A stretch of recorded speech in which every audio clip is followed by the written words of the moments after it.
Hello everyone, Merry Christmas and a very warm welcome. Well friends, from today onwards, I am going to teach you spoken English. Keeping in mind my channel's name and motto, English my duty. लेकिन spoken English सीखने के लिए हमें sentences बनाना सीखना है जो हम इन 3 sections में सीखेंगे. पहले सेक्शंस में जो ओवरव्यू या संक्षिप्त विवरण वाला भाग है, इसमें हम सेंटेंस के इंग्रेडिएंट्स या उसको बनाने वाली जो सामग्री है उसके बारे में एक संक्षिप्त विवरण उसका करेंगे, समझेंगे. फिर उसके बाद सभी तरह के सेंटेंसेस बनाना और उनकी प्रैक्टिस करने के लिए हम कंप्लीट नॉलेज सेक्शन और मोर प्रैक्टिस सेक्शन का इस्तेमाल करेंगे, जिसमें हम हैंड्स ऑन प्रैक्टिस भी करेंगे विद डेली यूज सेंटेंसेस. लेकिन ये पहला वाला पार्ट क्यों जरूरी है, जिसमें हम सेंटेंस के इंग्रेडिएंट्स की बात करेंगे?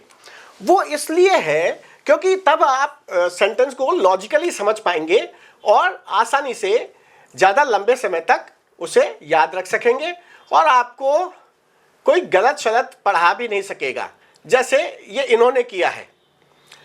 इन्होंने क्या किया है ये देखिए. इन्होंने कहा 5000 plus daily use English sentences और 15 मिनट में सिखाने का इन्होंने दावा कर दिया, जबकि इन्होंने बेसिक स्ट्रक्चर सेंटेंस का वही गलत बताया. इनका कहना है कि सेंटेंस पे सब्जेक्ट वर्ब और ऑब्जेक्ट होते हैं और सब्जेक्ट और वर्ब के अलावा जो भी बचा उसको इन्होंने ऑब्जेक्ट कह डाला. जैसे मैं एग्जाम्पल देता हूं. जैसे इन्होंने कहा आई एम अ टीचर, इसमें अ टीचर फ्रेज को इन्होंने कह दिया ऑब्जेक्ट, जबकि यह है एक कॉम्प्लीमेंट, एक सब्जेक्ट कॉम्प्लीमेंट है जो इस सब्जेक्ट को कॉम्प्लीमेंट कर रहा है, इस सब्जेक्ट के बारे में पूरी बात बता रहा है, कंप्लीट कर रहा है. Complement means to complete. और ये एक लिंकिंग वर्ब है जो एक सब्जेक्ट को उसके कॉम्प्लीमेंट से जोड़ती है. अगर ये ट्रांजिटिव होती, अगर ये सकर्मक होती, तभी इसके बाद एक कर्म आ सकता था. ये लिंकिंग वर्ब है, इसके बाद कर्म आ ही नहीं सकता, ऑब्जेक्ट आ ही नहीं सकता, और ये बेसिक सी बात उन्होंने गलत बताई है. अब इसका जो लॉजिक है वो मैंने आपको सारा समझाया है विस्तार से. आप चाहें तो वीडियो को पॉज कर करके देख लीजिए और जल्दी पढ़ना चाहें तो ये अंडरलाइन वाली बात को पढ़ लीजिए. जैसे पार्ट ऑफ स्पीच क्या है इसका, टीचर का, इट्स अ नाउन फ्रेज, ठीक है, एक संज्ञा शब्दांश है, हिंदी रूपांतरण. देन फंक्शन क्या है इसका, सब्जेक्ट कॉम्प्लीमेंट है. और ऐसा क्यों है? Why? Because it is following the linking verb am, whose role is to link the subject I to its complement, a teacher. ठीक है. अब वो जो ऑब्जेक्ट बोल रहा है वो कब होता है? Actually, object comes after a transitive verb, which transits or passes the action of the verb to the object. तभी ऑब्जेक्ट होता है. इसमें देखिए हिंदी में इसे सकर्मक क्रिया कहते हैं. अब सकर्मक के बाद ही तो कर्म आएगा, अकर्मक क्रिया के बाद कर्म आ ही नहीं सकता. और ये लिंकिंग वर्ब जो है वो अकर्मक क्रिया है. अच्छा, फिर अच्छा एग्जाम्पल देखिए, आई ईट एन एप्पल. अब यहां पे ये एक ट्रांजिटिव वर्ब है, सकर्मक क्रिया है जो कर्म को या जो एक्शन ऑफ ईटिंग के एक्शन को वर्ब से एप्पल पे ले जा रही है. यानी ईटिंग किस पे हो रही है? एप्पल पे. That's why it is an object, otherwise it can not be the way they have told us. अच्छा, फिर दूसरा एग्जाम्पल एक देखिए. उन्होंने कहा आई एम एट होम, इसमें भी इसको ऑब्जेक्ट बता दिया, जबकि ये एक एडवर्बियल है जो इस वर्ब की, जो कि एक स्टेटिव वर्ब है, अवस्था बता रही है आई की. इसकी विशेषता बता रहा है कि वो अवस्था कहां है. ठीक है, अवस्था सूचक, ये स्थिति सूचक क्रिया है और आई की स्थिति बताएगा ये at home. Where is I? Is at home. तो ये एडवर्बियल है, क्रिया विशेषण है, स्थानवाचक क्रिया विशेषण. अब देखिए इसका part of speech at home क्या है? प्रपोजिशनल फ्रेज है, क्योंकि ये प्रपोजिशन से शुरू होता है जो कि गवर्निंग बॉडी होती है प्रपोजिशनल फ्रेज की, इसलिए उसको प्रपोजिशनल फ्रेज कहा जाता है. लेकिन काम ये नाउन की तरह करेगा. देखिए संज्ञा शब्द काम नाउन की तरह करेगा ये, सॉरी एडवर्ब की तरह करेगा. Adverb, prepositional phrase can be a noun, an adjective and adverb, an adjective and an adverb, not a noun. But the thing is यहाँ पे ये प्लेस, एडवर्ब ऑफ प्लेस है, एट होम. ठीक है, preposition क्या करता है? नाउन को रिलेट करता है उससे पहले वाले वर्ड से. तो यहाँ नाउन शब्द है ये होम, होम को वो रिलेट करेगा पहले वाले से, एम से, आई से. आई कहाँ है? Eight home. तो आई से रिलेट कर देगा होम को. लेकिन ये खुद एक एडवर्ब है, एडवर्बियल, एडवर्ब ऑफ प्लेस. ठीक है. अच्छा, अब ये ऐसा क्यों है?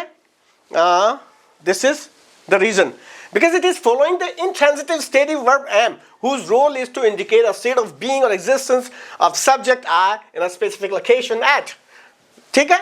अब ये एक्चुअली क्या है, मोस्ट ऑफ द टाइम्स जो है verb he, type of verb he decide कर देता है कि उसके बाद वाला जो पार्ट आएगा वो क्या आएगा, अगर वो ट्रांजिटिव होगा तभी ऑब्जेक्ट आएगा, अगर आकर्मक है तो उसके बाद ऑब्जेक्ट आ ही नहीं सकता। लिंकिंग के बाद हमेशा कॉम्प्लीमेंट आएगा, ठीक है। अच्छा, अब इसके अलावा इन्होंने देखिए प्रोनाउंसिएशन इनका बहुत पुअर है। देखिए ये W जो है इसको यहाँ पे E के बाद आया है तो भी इसको वावल नहीं माना है, इसको एक कॉन्सोनेंट मान लिया और वह साउंड निकाल दी। दे आर श्रेव्ड, जबकि होगा श्रूड, क्योंकि EW जो है एक वावल टीम बनाएगा। W भी एक सेमी वावल होता है, जब किसी वावल के बाद आता है तो वावल टीम बनाता है, और ये लॉन्ग U साउंड बनेगा, दैट इज ऊ। और ये इसके एग्जाम्पल्स हैं, ये इसका लॉजिक है और ये इसके एग्जाम्पल्स हैं। वैसे प्रोनाउंसिएशन जो है हिंदी में इंग्लिश सिखाने वाले मोस्ट ऑफ द पीपल का पुअर ही होता है। अच्छा, लेकिन जो मेन इंपॉर्टेंट बात है वो ये है कि जब वो 14 मिनट में 500 सेंटेंसेस भी नहीं बोल पाए तो 15 मिनट में उन्होंने ये सच बात बोली कि हमें सेंटेंसेस बनाने की टेक्निक सीखनी है। अगर हम टेक्निक सीख जाएंगे तो 5000 क्या 5 लाख सेंटेंसेस बना लेंगे, ठीक है। तो ये हमें वो टेक्निक ही सीखनी है और वही हम सीखेंगे, ठीक है। हालांकि उन्होंने स्ट्रक्चर खुद गलत बताया, लेकिन ये बात उन्होंने सही कही है। तो वैसे कारण उसका ये है कि English is our second language, is not our mother tongue. तो हमें इसमें सेंटेंसेस की टेक्निक को सीख के फिर प्रैक्टिस करनी पड़ेगी, तभी हम सेंटेंसेस को लंबे समय तक याद रख पाएंगे, ठीक है। अच्छा, अब इसके अलावा जैसे अब हम अगर मान लीजिए ये इन्होंने गलती की, हम इसके अलावा और क्या हम विशेष बात करेंगे।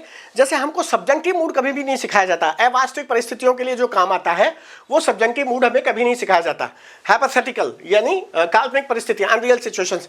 जैसे मान लीजिए एक सेंटेंस बनाए हम कि भाई यदि मैं तुम्हारी जगह होता तो उनके वीडियो देखना बंद कर देता, then it will be if I were you I would stop watching the videos. अब ये देखिए आई के साथ वर आया, क्यों? क्योंकि ये बी का पास्ट सब्जेक्टिव में हमेशा वर्ड फॉर्म आता है कि मैं तुम्हारी जगह होता, if I were in your place, if I were in your shoes, if I were you, ठीक है। तो ये एक सब्जेक्टिव मूड है जो हमें यूजुअली सिखाया नहीं जाता, तो ये पास्ट सब्जेक्टिव का फॉर्म है। अच्छा, पास्ट सब्जेक्टिव में जो वर्ब होती है बी, वो हमेशा वर्ब रूप में आएगी चाहे कैसा ही सब्जेक्ट हो। जैसे ये देखिए एक और example, eat it as if it were a medicine, तो दवाई समझ के खा लो, इट के साथ देखो वर्ड आया, ठीक है, जैसे कि ये दवाई हो, तो काल्पनिक स्थिति है, वास्तविक स्थिति थोड़ी है, तो इसलिए इसका सब्जेक्टिव मूड होता है और ये हमें यूजुअली सिखाया नहीं जाता। अच्छा, ये प्रेजेंट सब्जेक्टिव, इसमें क्या होता है, जो वर्ब होती है मेन वर्ब, वो हमेशा बेस फॉर्म में रहती है चाहे कैसा भी सब्जेक्ट हो, और उससे पहले वाले जो क्लॉजेज हैं उनमें सजेस्ट और डिमांड जैसे वर्ड आते हैं। तो मेन वर्ब जो होती है अगले क्लॉज की, वो अपने मूल रूप में ही रहती है। तो जैसे I suggest that he go, not he goes, या they demanded that she leave early, कि वो जल्दी चली जाए, ठीक है। तो शी लीव्स नहीं, शी लीव। तो ये प्रेजेंट सब्जेक्टिव, ये भी हमें नहीं सिखाया जाता, ये भी हम सब सीखेंगे, ठीक है। अच्छा, एक नोट इसमें देख लीजिए कि सजेस्ट और एडवाइस में जो है वो इंपेरेटिव मूड भी काम आता है, लेकिन वहां हमेशा सब्जेक्ट यू होगा और वो लिखा नहीं जाएगा, हिडन होगा। और यहाँ सब्जेक्ट कोई सा भी हो, मेन वर्ब बेस फॉर्म में रहेगी, यहाँ भी बेस फॉर्म में रहेगी, लेकिन वहां वर्ड जो है उससे पहले सजेस्ट, डिमांड इस जैसे आएंगे, इसमें ऐसा नहीं होता, ठीक है। अच्छा, अब ये सीखने के अलावा हम और क्या विशेष बात सीखेंगे। हम जो हमारा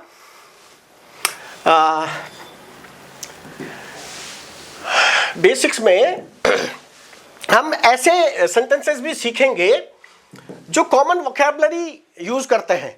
क्यों? क्योंकि उनको याद रखना बहुत आसान होगा, क्योंकि जो कॉमन वोकैबुलरी होती है वो कई जगह काम आती है और उससे कई तरह के सेंटेंसेस बन जाते हैं। तो हम अगर उनको उसको समझ लेंगे तो उनको याद रखना बहुत आसान रहेगा। जैसे देखिए, मान लीजिए गेट है, ये गेट बहुत काम आता है ये वर्ब। जैसे I got nothing out of it, मुझे इससे कुछ नहीं मिला।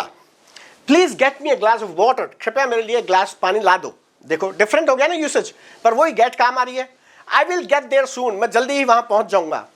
आई got food poisoning after eating there, मुझे वहां खाना खा के फूड पॉइजनिंग हो गई। She gets upset over little things, वो छोटी छोटी बात पे नाराज हो जाती है। गेट गोइंग और वी विल बी लेट, चलते रहो नहीं तो हम लेट हो जाएंगे। You may get into trouble, तू मुसीबत में पड़ सकता है। दे आर गेटिंग मैरिड, उनकी शादी हो रही है। And are you getting my point, क्या तुम मेरी बात समझ में आ रही है? तो कुल मिला के गेट हम इस तरह से भी प्रैक्टिस करेंगे, and that is a different way, that is an innovative way. No other person is going to teach you the way I am going to, right?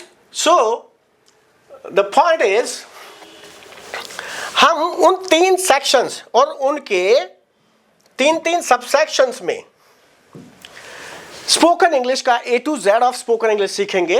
अब हम फटाफट ये ले लेते हैं, इस पे नज़र डालते हैं, और वीडियो ज़्यादा लंबा नहीं हो जाए इसलिए मैं थोड़ा फास्ट चलूँगा, क्योंकि वैसे भी हम इनमें से हर पार्ट को डिटेल में डील करने वाले हैं, और आप चाहें तो आप भी वीडियो की जो स्पीड है उसको एडजस्ट कर सकते हैं। और मैंने अपना जो मटेरियल है वो बहुत सारे सोर्सेज से इकट्ठा किया है, और अगर आपको इसकी क्वालिटी का सैंपल देखना है तो आप वीडियो पॉज करके किसी भी पेज को देख सकते हैं। चलिए देखिए, पहला ये ओवरव्यू सेक्शन है, इसके 3 सब सेक्शंस हैं। सबसे पहले तो हम सेंटेंस का स्ट्रक्चर देखेंगे, पार्ट्स ऑफ सेंटेंस, ठीक है। 2 मेजर पार्ट होते हैं, सब्जेक्ट एंड प्रेडिकेट। अब ये जो प्रेडिकेट है इसके कई सब पार्ट्स होते हैं, ये देखिए, ये इसके बारे में नोट है, सब्जेक्ट एंड प्रेडिकेट के बारे में आप चाहें तो पढ़ सकते हैं। फिर जो मेन सारे के सारे पार्ट्स होते हैं वो है ऑल 5 पार्ट्स आर दीज। अब ये जो हमने प्रेडिकेट देखा ना, उसमें ये बाकी के पार्ट होते हैं। प्रेडिकेट में सब्जेक्ट तो है ही, topic, that is the topic of the sentence, ठीक है, विषय है वो, उसका नाम ही विषय है। और उसके अलावा जो है वो प्रेडिकेट है, और प्रेडिकेट में बाकी के 4 जो पार्ट होते हैं सेंटेंस के वो है वर्ब, ऑब्जेक्ट, कॉम्प्लीमेंट एंड एडजेक्ट। अब ये जो वर्ब है, ये मेन पार्ट है, ये हमेशा होती है उस प्रेडिकेट में, इसलिए एक सेंटेंस में सब्जेक्ट और वर्ब हमेशा होंगे ही होंगे, ठीक है। ये हो या ना हो जरूरी नहीं है, ठीक है। अच्छा, अब ये देखिए, ये पार्ट ऑफ सेंटेंस जो है ये रोल है इनके, और इन रोलों को कौन निभाएगा? जैसे नाउन और प्रोनाउन सब्जेक्ट का रोल निभाएगी और ऑब्जेक्ट का रोल निभाएगी, वर्ब हमेशा वर्ब का रोल निभाएगी, और नाउन, प्रोनाउन और एडजेक्टिव कॉम्प्लीमेंट का रोल निभाएंगे, जो पूरा करेंगे बात को, ठीक है। और एडजेक्ट हमेशा एडवर्बियल के रूप में होगा, कभी कभी एडजेक्टिव भी होता है, पर most of the time it will B an adverb, okay, जो क्रिया विशेषण है, ठीक है। अब इसमें देखिए, अपन ने वो एग्जांपल लिया था, आई एम अ टीचर, तो वो अ टीचर जो है वो आई को सब्जेक्ट का कॉम्प्लीमेंट है, और ये देखिए नाउन के रूप में है। या ये होता आई एम अ फूल, मैं एक मूर्ख हूं, तो वो एक एडजेक्टिव होता है, ठीक है, तो वो कॉम्प्लीमेंट करता है आई को, ठीक है। अच्छा, अब इसके बारे में सारी विस्तार से चर्चा हम अलग से वीडियो में करेंगे, और मैंने ये यहाँ पे उसको लिख रखा है, आप चाहें तो पॉज कर करके पढ़ सकते हैं, so that you can come to know, you can get to know the quality of the material we are going to use. So these are the samples, okay. If you want to see, if you want to learn, if you want to read them completely, pause the video and go for it. Okay, तो ये पहले तो हमने parts of sentence देख ली, लेकिन अब वो parts of sentences जो ये इसके नोट है, पार्ट्स ऑफ सेंटेंसेस जो है उनका रोल कौन प्ले करता है? Parts of speech. तो दूसरा पार्ट है इसका जो सबसेक्शन है, that is basics of parts of speech. Basics सीखने में, अब ये 8 पार्ट्स ऑफ स्पीच है, नाउन, प्रोनाउन सब जानते हैं, वर्ब, फाइनाइट वर्ब ही वर्ब का काम करती है, जो नॉन फाइनाइट वर्ब होती हैं वो कोई और काम करती हैं। वो 3 नॉन फाइनाइट फॉर्म भी हम देखेंगे, उनका निमोनिक है पिग, PIG, और ये देखिए ये काम करता है, ये आप पढ़ लीजिएगा, ये नॉन फाइनाइट वर्ब्स हैं। ये निमोनिक का याद करने का तरीका, एडजेक्टिव। अभी देखिए एडजेक्टिव, ये डिटर्मिनर और आर्टिकल्स ये एडजेक्टिव के पार्ट हैं, ठीक है, अलग से नहीं होते हैं। अच्छा, और फिर ये एडजेक्टिव देखिए, it add something to subject और ऑब्जेक्ट, और सब्जेक्ट और ऑब्जेक्ट कौन होते हैं? नाउन या प्रोनाउन, यानी एडजेक्टिव किस में ऐड करता है? नाउन या प्रोनाउन में करता है। अच्छा, इसके बाद देखिए ये एडवर्ब, ये ऐड करेगा वर्ब में मेनली, इसके अलावा वो एडजेक्टिव, अनदर एडवर्ब, और होल सेंटेंस, और इवन प्रोनाउन में भी कुछ ऐड कर सकता है। ये इनके बारे में नोट है, एडजेक्टिव और एडवर्ब के बारे में आप चाहे तो देख सकते हैं। फिर बचे वो 5 के अलावा 7, टोटल 8 होते हैं ना, तो 5 के अलावा 3 बच गए, ये कम इंपॉर्टेंट है। ये इनमें क्या करते हैं, ये प्रपोजिशन और कंजंक्शन जो है ना, ये तो योजक हैं, ये जोड़ते हैं वर्ड्स को, फ्रेजेस को और क्लॉजेस को आपस में जोड़ते हैं। और ये जो है इंटरजेक्शन, ये मेन जो कोर उसका जो स्ट्रक्चर होता है उससे ग्रामेटिकली जुड़ा हुआ ही नहीं होता, ये अलग थलग होता है, ठीक है, और इसको कॉमा या एक्सक्लेमेशन मार्क से के साथ अलग कर देते हैं। अच्छा, अब ये जो 8 पार्ट्स ऑफ स्पीच है वो किस फॉर्म में हो सकते हैं? वो वर्ड भी हो सकते हैं, फ्रेज भी हो सकते हैं, क्लॉज भी हो सकते हैं। बस ये ध्यान रखिएगा कि ये जो वर्ब है ये कभी क्लॉज के रूप में नहीं होती, और ये इंटरजेक्शन ये कभी क्लॉज के रूप में नहीं हो सकता। फ्रेज हो सकता है, जैसे oh my gosh what have you done, तो ओ माई गॉश क्या हो गया? ये एक फ्रेज हो गया, इंटरजेक्टिव या इंटरजेक्शन फ्रेज। अच्छा, अब ये पार्ट्स ऑफ स्पीच हो गया। अब दूसरा, अब मैंने कहा कि ये फ्रेजेस और क्लॉजेस, तो अब इनको भी समझना जरूरी हो गया, क्योंकि ये फ्रेजेस और क्लॉजेस भी तो वहां हो सकते हैं जो उनका रोल प्ले करेंगे नाउन, एडजेक्टिव, एडवर्ब का। तो ये फ्रेजेस देखिए, ये 10 टाइप्स ऑफ फ्रेजेस हैं, ठीक है, फ्रेजेस क्या, ये फ्रेजेस और क्लॉजेस क्या है, ये ग्रुप ऑफ वर्ड्स है। जब ग्रुप ऑफ वर्ड्स में खुद का एक सब्जेक्ट और वर्ब का पेयर नहीं होता then that is a phrase, और जब उसमें सब्जेक्ट और वर्ब का एक खुद का पेयर होता है then that is a clause, उपवाक्य। ठीक है, अच्छा अब ये डिफरेंट टाइप्स ऑफ फ्रेजेस हैं, अब इन पे गौर कीजिए। उनका काम ये है मेनली नाउन, एडजेक्टिव और एडवर्ब। वर्ब जो है वो अपना फ्रेज वो अलग है, हेल्पिंग वर्ब और मेन वर्ब का। इसके अलावा बाकी के सारे जो फ्रेजेस हैं या क्लॉजेज हैं वो काम क्या करेंगे, वो या तो नाउन की तरह काम करेंगे, एडजेक्टिव की तरह काम करेंगे, एडवर्ब की तरह काम करेंगे, और फिर वो अपना जो सब्जेक्ट में जो रोल है वो प्ले करेंगे। ठीक है, अब आप गौर कीजिएगा, सारे के सारे नाउन, एडजेक्टिव, एडवर्ब के ही रूप में काम करेंगे, वर्ब के अलावा। ठीक है, अच्छा ये नोट है, इसके बारे में आप चाहे तो पढ़ सकते हैं। अच्छा फिर देखिए क्लॉजेस, ये मेनली दो प्रकार के होते हैं, इंडिपेंडेंट एंड डिपेंडेंट। ठीक है, अब ये जो इंडिपेंडेंट है इसके भी 4 पार्ट है, ये देखिए ये इंडिपेंडेंट के 4 पार्ट है, ये चौथे पार्ट के ये सब पार्ट्स है। अच्छा फिर जो सबऑर्डिनेट क्लॉज है या डिपेंडेंट क्लॉज है उसके मेनली 3 पार्ट है, ये 3 रूप है, और ये देखिए काम वही कर रहे हैं, नाउन, एडजेक्टिव, एडवर्ब का। इसके अलावा 3 मुख्य प्रकारों के अलावा other types of dependent clauses भी होते हैं, लेकिन काम देखिए वही करेंगे, नाउन, एडजेक्टिव, एडवर्ब। ठीक है, आप कोई सा भी क्लॉज हो, वो काम, क्लॉज हो या फ्रेज हो, काम वही नाउन, एडजेक्टिव, एडवर्ब का ही करेगा। अच्छा अब देखिए इसका एग्जांपल देख लेते हैं फ्रेज और क्लॉजेस को, तो आपको समझ में आएगी बात। देखिए एक वर्ड तो आई लाइक इंग्लिश, अब ये देखिए ट्रांजिटिव वर्ब है, ये सकर्मक क्रिया है, मेरा कर्म किस पे हो रहा है, लाइकिंग का, इंग्लिश पे, and now this is an object, so it's a noun word, right. Spoken English तो ये नाउन फ्रेज हो गया। ठीक है, दो वर्ड आ गए तो फ्रेज हो गया। I like what people call spoken English, तो अब ये एक पूरा नाउन क्लॉज हो गया, क्योंकि इसमें देखिए खुद का एक सब्जेक्ट और वर्ब का पेयर आ गया। ठीक है, तो वो किसी भी रूप में हो सकता है, काम किसका कर रहा है, वो नाउन का कर रहा है, और नाउन है इसलिए काम किसका कर रहा है, वो ये देखिए ऑब्जेक्ट का कर रहा है। So all of these are objects and all of these are noun, got it, may it be a phrase और अ क्लॉज। ठीक है, अच्छा अब देखिए इसका, और ये actually phrases and clauses to act like words, I as a single part of sentence और a single part of speech. देख लिया अपन ने। सो दो एन इंडिपेंडेंट, अच्छा ये थोड़ी डिफरेंट बात है, though an independent clause can act as a simple sentence, complete sentence की तरह काम कर सकता है अगर वो इंडिपेंडेंट क्लॉज है, तो नाम ही उसका उपवाक्य है, तो वो वाक्य भी बन सकता है अगर वो स्वतंत्र है। ठीक है, अब ये दूसरा सेक्शन आ गया, ये बहुत इंपॉर्टेंट सेक्शन है, क्योंकि इसमें हम जो है सारे के सारे सेंटेंसेस बनाना, सारे के तरह के सेंटेंसेस बनाना यही सीखेंगे। अब देखिए सबसे पहले तो देखिए ये जो वर्ब होती है, ये सबसे इंपॉर्टेंट खिलाड़ी यही है किसी भी सेंटेंस की। तो सेंटेंस की जो टाइप्स है वो वर्ब फॉर्म्स पे बहुत डिपेंड करते हैं, और वर्ब अपना कई तरह के रूप बदलती है, और उसके अनुसार सेंटेंसेस कई तरह के होते हैं। देखिए सबसे इंपॉर्टेंट तो देखो वर्ब टेंसेस है। ठीक है, 3 टेंसेस होते हैं और 4 एस्पेक्ट होते हैं। यानी एस्पेक्ट क्या होता है, वर्ब की अवस्था, कि वर्ब किस फॉर्म में है, सिंपल है, कॉन्टिन्यूअस है, परफेक्ट है या परफेक्ट कॉन्टिन्यूअस है।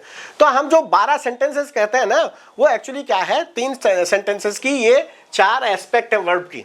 ये वर्ब के टेंसेस हैं और ये वर्ब के एस्पेक्ट, और ये सब चारों मिला के, ये तीनों मिला के ये 12 तरह के टेंसेस बन जाते हैं, जिनको हम 12 टेंसेस कहते हैं। फिर दूसरा है मॉडल्स के यूज से। मॉडल्स क्या होती हैं, हेल्पिंग वर्ब्स हैं, स्पेशल हेल्पिंग वर्ब्स हैं, जो मेन वर्ब में एक विशेष अर्थ, एक विशेष भाव जोड़ देती हैं वक्ता का। ठीक है, तो उनके यूज से जो है वक्ता का भाव, एक नया भाव आ जाता है मेन वर्ब में। और ये मॉडल्स जो है ये नो तो प्योर मॉडल होती हैं, जो मॉडल की सारे के सारे गुण रखती हैं, और बाकी के ये सेमी मॉडल्स हैं जो मॉडल के सारे गुण नहीं रखते, कुछ गुण रखती हैं। अच्छा मॉडल काम क्या करते हैं, मॉडलिटीज, ये क्रिया भाव की सूचनाएं देते हैं, वर्ब का क्या भाव है। ठीक है, उसमें हेल्पिंग वर्ब जो है वो वर्ब के भाव को बदल देती है, एक नया भाव पैदा कर देती है। जैसे आई कैन गो, गो में मैं जा सकता हूं, तो सकने का भाव भर दिया किसमें, गो में। तो ये वो मॉडलिटीज है, मॉडलिटीज ये भाव है। अब ये भाव कौन से हैं वक्ता के, जैसे एबिलिटी, वो आई कैन गो, जा सकता हूं, ये एडवाइस, यू शुड गो।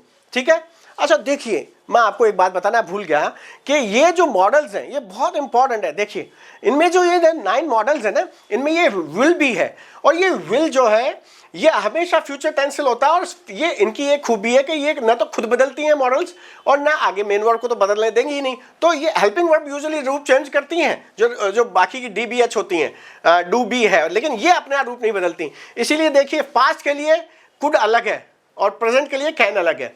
और ये विल फ्यूचर में हमेशा, इसीलिए विल लगा दो और फ्यूचर में मेन वर्ब को हमेशा वैसा का वैसा रखो। तो ये इसलिए इजी हो गया क्योंकि विल एक मॉडल है जिसकी खूबी है कि वो ना तो खुद बदलती है ना आगे वाली मेन वर्ब को बदलने देती है और एक नया भाव पैदा कर देती है वर्ब में। अच्छा, फिर है वर्ब मूड। खुद मेन वर्ब का भी हम रूप बदल सकता है और वो मूड बता देता है वक्ता का। जो मैंने सब्जेक्टिव मूड बताया था ना, वो इसी का पार्ट है।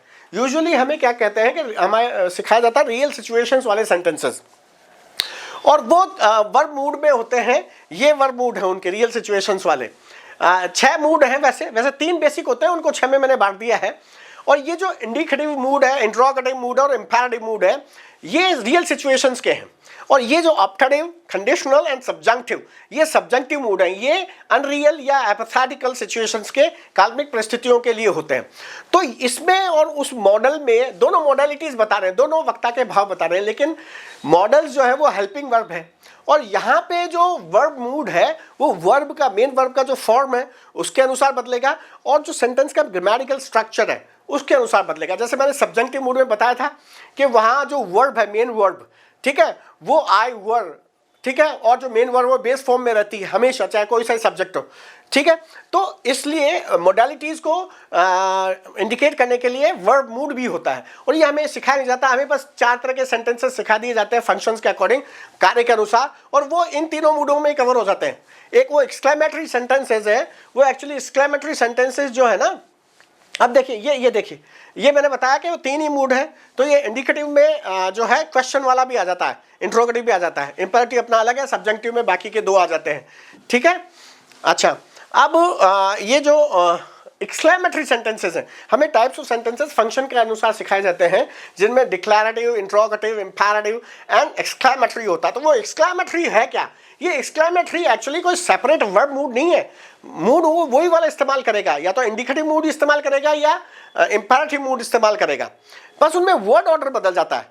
जैसे शी इज़ वेरी ब्यूटीफुल, तो हाउ ब्यूटीफुल शी इज़, या she is a very beautiful girl, तो what a beautiful girl she is. तो वो शी इज़, वो तो वही रहा, लेकिन ये वर्ड ऑर्डर बदल गया। ये एक जो व्हाट, हाउ, ये जो इंटेंसिफायर, एडजेक्टिव और एडवर्ब आ गए, ये एक्सक्लेमेटरी सेंटेंस का वर्ड ऑर्डर बदल देते हैं।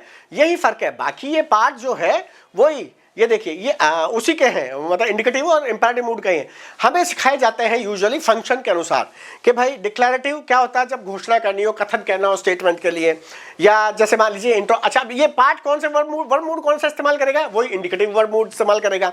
सेम चीज़ है, इंट्रोगेटिव सेंटेंस क्वेश्चन के लिए होता है, वो इंट्रोगेटिव वर्ब मूड इस्तेमाल करेगा। इंपेरेटिव सेंटेंस यानी आदेशात्मक, आज्ञावाचक, वो इंपेरेटिव मूड को इस्तेमाल करेंगे, ठीक है, आज्ञा के लिए, प्रार्थना के लिए। ये एक्सक्लेमेटरी है, ये सडन और स्ट्रॉन्ग इमोशनल एक्सप्रेशंस के लिए है। और ये एक्चुअली ये है तो इंडिकेटिव और इंपेरेटिव मूड के ही रूप, लेकिन इनमें वर्ड ऑर्डर बदल जाता है, इसलिए इनको हम अलग से सीखेंगे, ठीक है। अच्छा, ये इसका कॉन्सेप्ट है, ये अपन सब सीखेंगे डिटेल में, तो अभी आप बस देख लीजिए, अगर सीखना हो तो देख लीजिए। अच्छा, अब फिर मॉडल और मॉडलिटी और वर्ब मूड के अलावा जो वर्ब फॉर्म है जो चेंज होती है वो है वॉइसेस के अकॉर्डिंग, ठीक है। वॉइसेस में क्या होता है कि जो पैसिव वॉइस होती है उसमें जो ऑब्जेक्ट होता है वो ग्रामेटिकल सब्जेक्ट हो जाता है, तो जो वर्ब होती है वो ऑब्जेक्ट के अकॉर्डिंग चलती है, तो वर्ब फॉर्म बदल गया पैसिव वॉइस में।